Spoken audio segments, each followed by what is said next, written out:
ইসলামের অন্যতম গুরুত্বপূর্ণ একটা ইবাদত হলো কুরবানি। আল্লাহর নির্দেশ পালনার্থে কুরবানি করব। আল্লাহ বলেছেন ফাসাল্লি লিরাব্বিকা ওয়ানহার, তুমি তোমার রবের নির্দেশে সালাত আদায় করো এবং কুরবানি করো।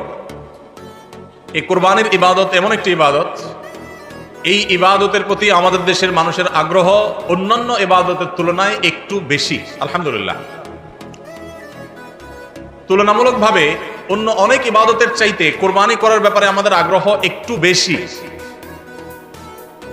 এটার বিশেষ কারণ আছে।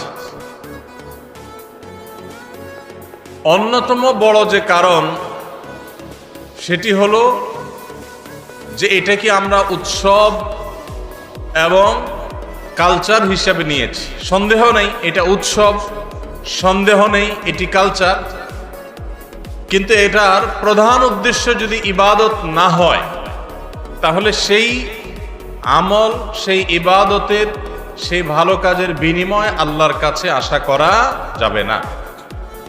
সম্মানিত ভাইয়েরা, যেহেতু কোরবানি আমাদের সামনে চলে আসছে, এই জন্য আমাদের কোরবানিকে অর্থবহ করবার জন্য আমরা আজকে কয়েকটি গুরুত্বপূর্ণ বক্তব্য, গুরুত্বপূর্ণ কয়েকটি নির্দেশনা দিতে চাই।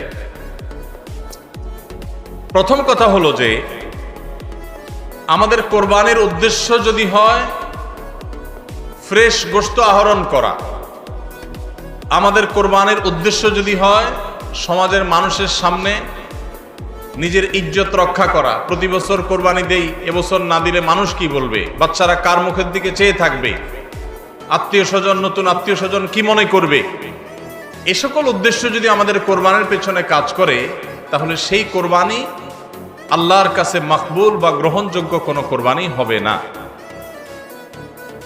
কোরবানি প্রসঙ্গে আল্লাহ রাব্বুল আলামিন বলেছেন ইন্নামা ইয়াতাকাব্বালুল্লাহু মিনাল মুত্তাকিন, আল্লাহ তাআলা শুধুমাত্র মুত্তাকিদের ত্যাগ, তাদের উৎসর্গ, তাদের কোরবানি, তাদের স্যাক্রিফাইস, এটা আল্লাহ তাআলা কবুল করবেন।